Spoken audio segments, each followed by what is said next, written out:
People have been saying that the designs of Pokemon recently have just been like hitting different in summary, and yeah, that's fine. Pokemon has had many different designs throughout the years, and starting from Gen 1, Gens 1 through 4 definitely felt the most similar.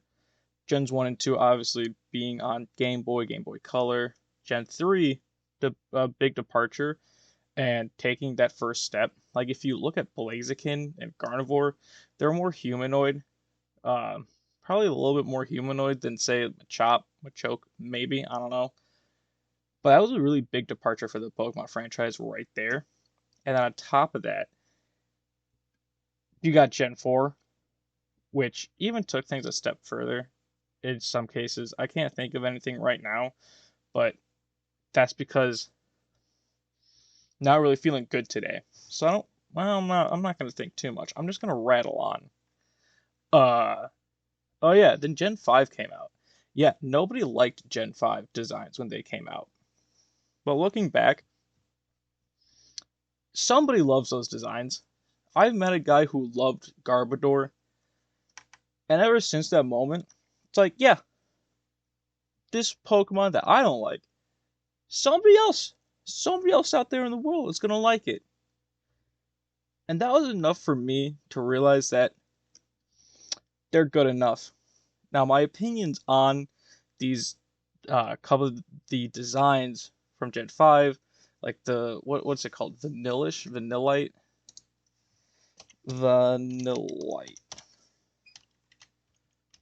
evolution.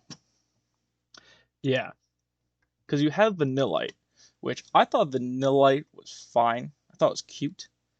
It's just a little guy, a little ice cream cone. And I think looking back, I like it. I like how they've used it in brandings for within like the Pokemon franchise for ice cream and that kind of stuff. Like that's cool. Then it evolves and it's like, yeah, this feels like a really good evolution. The uh, Vanillish that Pokemon, like that felt solid. Then they just hit multiply by two, and then that line just it started to hit different for me. I don't know. It just hits. It just feels like it could have been more. I think is what I'm trying to say. And same thing with the Trubbish and Garbodor line. Trubbish, at first glance, is just a trash bag, but then I saw like this promotional thing where it was with all these other cat Pokemon.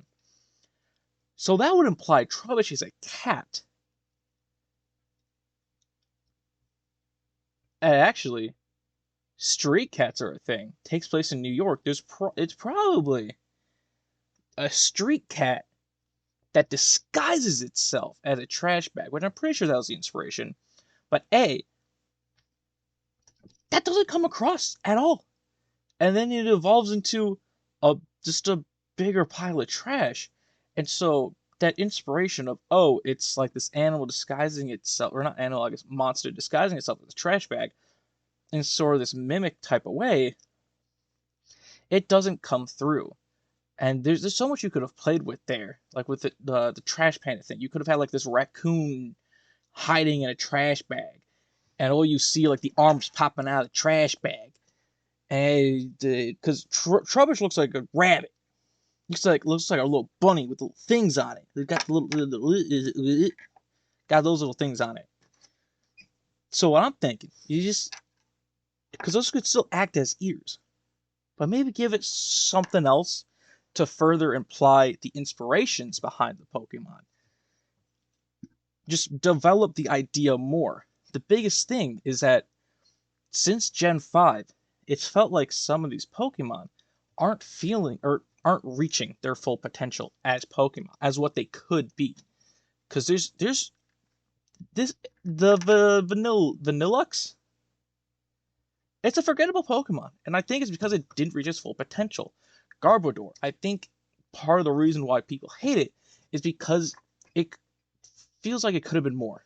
It feels like there's a couple steps to get it to a Pokemon that is just as beloved as, say, like Muck or Weezing. Other trash thing. Muck is literally just a pile of sludge, by the way. That's kind of uninspired. I think it gets the pass because it's part of Gen 1, and Gen 1's kind of iconic. But you gotta admit, Grimer, Grimer's just a happy pile of toxic sludge. Muck is a bigger, angrier pile of toxic sludge. And that's it. They did give them pretty good designs with the Alola forms. But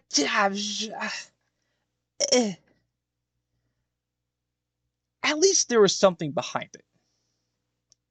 I think because the limitations of Gen 1, that was their full potential.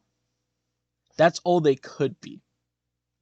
And so that's probably part of why they're loved or liked at the very least. I don't know if anybody loves Muck. Yeah, I can't think of anybody. But I think that leads into a bigger problem that the Pokemon Company has, because people also complain about the games or the gameplay as well. I'm thinking it's just because of the business side. In my own personal opinion, I think that the time frame they're trying to rush out these games, the main series games, Pokemon XY, Sun and Moon, Sword and Shield, Scarlet and Violet, the most recent ones. It feels like they could have had more time to further develop these games, because it seems like these creators are fans of Pokemon themselves. They're creating Pokemon, for God's sake. They have to enjoy the thing that they're making. But on the other hand, you have these business people who are mainly looking at the numbers, and I think they're pushing the Pokemon Company to a place where they're sacrificing their love for the games, their love for Pokemon, their love for the franchise, because time and time again, just what it comes down to, at least in my opinion, is that they're not reaching their full potential. I know that sounds like something from Lego Ninjago, but it's, at least to me, it's true that the business people are just pushing for numbers and just trying to sell, without really caring about how good these games are. Are these games going to be loved? And even though the Pokemon fans are really annoying and seem kind of childish at sometimes, myself included, uh, there's truth in everything, at least in my opinion. There's something to be learned from everything, and that includes the annoying opinions of Pokemon fans. So what? I've presented an issue. I can't stop the video there. I got ideas. Now, I'm sure this will go absolutely nowhere, but I just want to get these thoughts out of my head. So, what ideas do I have for what could happen instead of just trying to pump out these games? Pump them out! I just made the audio peak there. Whoops a daisy. I think that now let me look at the release dates. I messed it up. Release dates for all Pokemon games. Yeah. Release date for 1923. It probably came out in 1923, bud. Okay. So red and green. I want to look at the main line for main line. Okay. What? Oh, okay. Release timeline, first entry in generation in bold. Okay. So red and green came out in 1996, and then we get gold and silver in 1999. What was that, 3 years? That's not too bad. Then 3 years later, we get ruby and sapphire. 4 years later, we get diamond and pearl. 4 years later, we get black and white. And then it jumps to 3 years later, X and Y. 3 years later, sun and moon. 3 years later, sword and shield. Looks like 3 years later, scarlet and violet. Yeah, I think I'd rather the 4, maybe even 5 year jump in between some of these games. Go back to that because, well, let's see here, Ruby and Sapphire to Diamond and Pearl. That was a 4 year jump, and people still praise Diamond and Pearl to this day. It's a good game. I'll be honest, I don't like it that much. I think I would have liked it better if I grew up with it, but I grew up with like a hand-me-down version of Pokemon Yellow because I lost Red and Blue, but I got them back. They're found. They were just they existed somewhere where I couldn't find them. So I grew up with like the first generation, a little bit of the second generation, a little bit of the third generation, but Pokemon Yellow was my bread and butter. Starting out with that Pikachu, I strategized the whole thing. Yeah, I had a strategy. It involved Butterfree, had a Pidgey. Oh, I knew what I was doing back then. At least I thought I did. But back to this thing. The 4 year time jump to Ruby and Sapphire and Diamond Pearl. It gave them the time to breathe and create a really good game, and especially nowadays with modern gaming technologies, the jump to 3D, and they're pushed to do a lot more with these games. It's been very overcomplicated, and they're trying to do so much within these games, but they're giving themselves a smaller window. So I think maybe like a 5 year difference. We're about to hit 2023 or 2020. Next game will come out in 2025, it seems like. And so maybe after that, we don't, hopefully, well, because what's that going to be? 11? After Generation 11, let's just not see another generation till 2023 or 2030. That's it. I messed up the numbers there. After 2025, just push it off. Let's get some. This is the big thing. You have this A team creating the main series games. But then you have this B team creating spin off style games to just kind of like drip feed Pokemon content to, hey, we still exist, but you're not going to see a mainline game for a while. It's going to take a little bit. It's going to take about 5 years because that'll give the A team a lot of time to develop the game and push themselves to where they want to be. That 5 years. Because hopefully they'll be able to make a game in 5 years. They've been able to make it in 3. Adding 2 years on top of that should give them the breathing room that they need to make the game they want and reach their own full potential. Because remember, at least in my opinion, is that the Pokemon company, franchise, whatever, the people behind it, aren't letting themselves, they're restricting themselves from reaching their full potential. So back to the side games. There's so many side games that Pokemon has developed, and then they throw it all away. Now, of course, we did get a reboot of Pokemon Snap. If that's a sequel? I don't know. We got a sequel, something to Pokemon Snap. So we got that. We got the remaster of Pokemon Dungeon. But let's see more. And that's where the B team comes in. They create these side games. And then you could even actually with what's it called? Reboots, games like Fire Red Leaf Green, uh Omega Ruby Alpha Sapphire, what are those called? Remakes? Yeah, I'll just call them remakes. I forget the term. I'm not really I got a headache and I just feel like talking to something. But the remakes. Yeah, that sounds right. That sounds like the right term. I think that's the right term. The Pokemon remakes, you could have a B team creating Pokemon remakes or whatever. That could be a side. That is basically a side series, and you make it more than just like a remaster. Add some new content. Don't do what Omega Ruby Alpha Sapphire. Don't take away features from the game. Add things. And I think Omega Ruby and Alpha Sapphire, at least from what I've looked at, from what I've seen, did a pretty good job. They introduced the gimmick from X and Y, Mega Evolution, gave to a lot of new Pokemon, and what else did they do? They added into the lore to help make things make sense, which was really cool. They even updated the decks, added things like Delay to the decks, Frostlass, which Gen 3 needed more ice types. It seriously need more ice types. I think that's perfect. Near perfect. Because they also took away features like that whole post game section. Which, why? Why?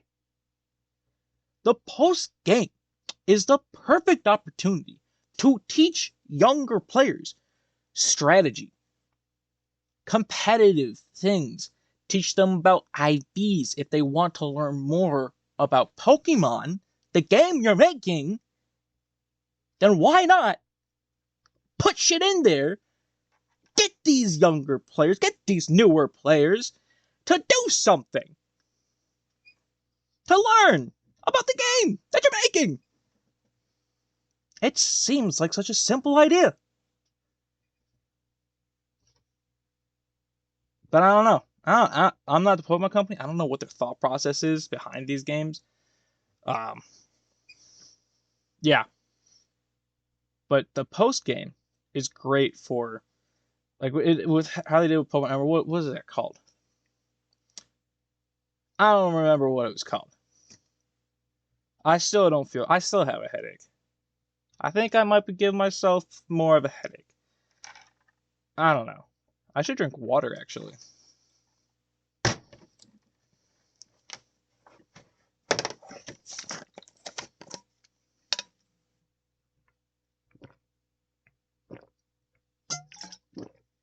A little ASMR. Whoops. Okay. What was I talking about? Post game. Post game. Use it. Use it to teach new players. Um. Yeah. Pokemon mechanics, all that stuff. Oh yeah, side games. You could do a Pokemon. Like, I have these ideas that I want to post onto like this gaming channel that I have. Hopefully, I get those out soon. Like this one game called Porygon Adventures. Basically, you play as Porygon, and it's kind of like this Mario 64 type situation. So imagine it's just like that, and it has its own mechanics inspired by the mainline series games mechanics, but you can only play as Porygon. You are a Porygon, basically. And then there's also. Oh, did I just hit that? Wait, can I? Oh. Ignore that microphone. I'm not using that microphone. Oh, no, sir. This microphone that I'm tapping on, that you can't hear, I'm using that one.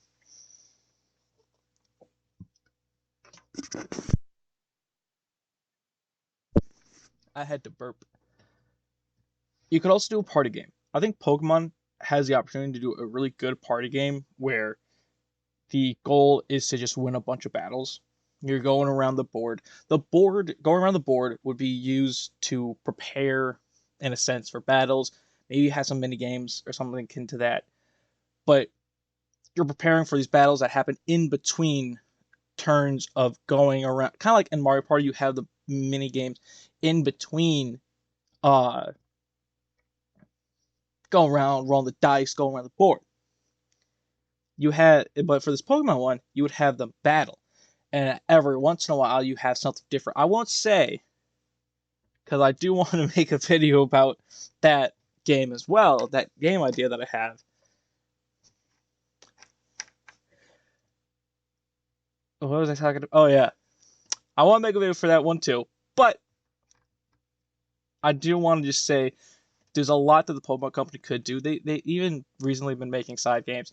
They could bring some games back. Pokemon Puzzle Challenge, one of my favorite games, only available on the Game Boy Color, I want to say.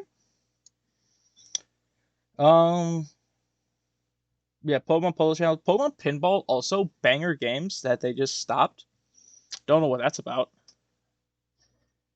So they just kind of drip feed us those side games over the course of like those 4 years. And then that fifth year, they can start advertising for their mainline game uh, that the A team was working on. The B team would be working on the side series games. And they kind of have that going right now. Like, because there's that company that's making I don't know what the company's name is, but if you're a Pokemon fan, you know what I'm talking about. So back to what I was saying before. That 5th year, you can use that to advertise. Drip feed some Pokemon. Oh, look at this. We have the silhouettes of starters coming out. Oh, rodent. Rat. Hey, boy, you want a rat? What about a dog? Hey, you want a bird? I got birds, I got dogs, I got rats, I got a snake in the back, I got a little goblin for you. Yeah. They just do that. Kind of like what they do with the Scarlet and Violet. Although I think COVID messed up Scarlet and Violet a little bit there. Probably a lot of it. More than we'll probably ever know. Sadly. Really wish Scarlet and Violet didn't get as screwed over as it did. I think COVID really did mess them up. Or, that was Legends Arceus? Why not see another one of those? Legends something else. You can't replicate the vibe of Legends Arceus, but the Legends series can be used to tell to elaborate on the story of Pokemon, which that's another thing. Pokemon is just steaming with lore. It's amazing. I'm surprised it's not talked about more. I'm surprised Pat hasn't talked about it. And this is something I hope to make another video on, where I want to more or less go back to older gens like Gen 1 and further elaborate on the story kind of a little bit. Because I was doing some research on Gen 1 and Team Rocket, even though you had the leader Giovanni, obviously inspired by the American Italian mafias that you see mostly in places like New York. I want to say Boston, but regardless, Team Rocket is based off of the Yakuza. That's pretty cool. The Yakuza. I don't know what they're up to nowadays, but after doing some research, that's amazing that they just put the Yakuza in Pokemon, led by an Italian. Sure, that's cool. And then there's this secret experiment with Mewtwo. And one thing that I don't like that they did was they had Mew, a fetus, give birth. That was gross. I don't like that. That should get axed. That should be out of there. But it'd be really cool to go back to these older games, further develop the lore of them. Like, oh hey, the war that happened in Gen 1, it was World War II. I did some research. Lieutenant Surge, the Lightning American, uh, that's American occupancy in Japan. I have a map that's going to be used for the Redos project. That's just Japan. I want the rest of the world to exist. But Lieutenant Surge is an American occupancy in Japan post World War II to kind of keep them in line. I think that was the gist of, I think that was the gist of why they were there. Because if you even look at some of the sprites of the sailors, they resemble earlier Navy. Maybe Navy. One of them. I'll elaborate it more and like how the SS and why is it SS? That's not a German thing. SS is like a boat thing. No Nazis. We're talking about boats. Although the Nazis did have boats. And also, like the early uniforms for Lieutenant Surge, he's an army guy. He's an army dude. With the proper like first lieutenant pins and stuff that appeared on him during those first couple things. Yeah. That works. It makes sense that it would be post World War II, Also, technology back in Gen 1 was not really developed, which would make sense during World War II. And if you think about it, Lieutenant Surge was really supposed to be a villain, and a lot of the American occupants in Japan were seen as, in short, assholes. They did very immoral things, and it would make sense that they would make the American occupant a villain for Gen 1, like they did in the manga. I know that. Um, but yeah.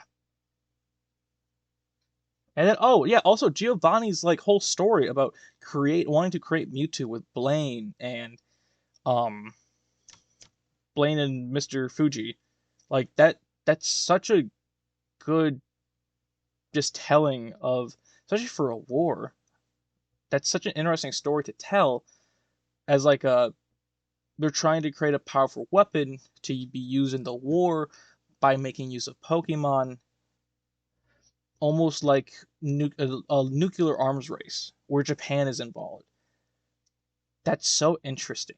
And it's almost, I want to say, a bit more mature, because obviously the Pokemon franchise, it's definitely, nowadays at least, been aimed more at kids. But part of me believes that originally the Pokemon franchise wasn't just aimed at kids, and that they wanted to tell these more mature stories, kind of like what you'd see out of like the original Godzilla, or just something that you can chew on, something that sits with you. Um, because I think Giovanni has a very interesting story to tell that you're not gonna get out of the games, sadly. And I just wish we could see that development, see these games being pushed to their full potential.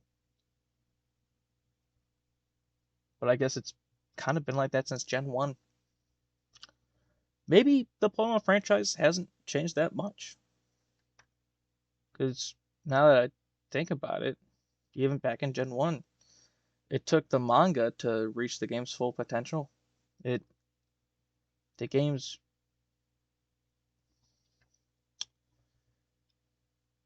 Maybe the games have always been the same. Maybe they haven't changed. Huh. Well, I think that does it for this video. I've talked for a while, I think. I'm gonna post this. So yeah, leave a like, subscribe. Bye.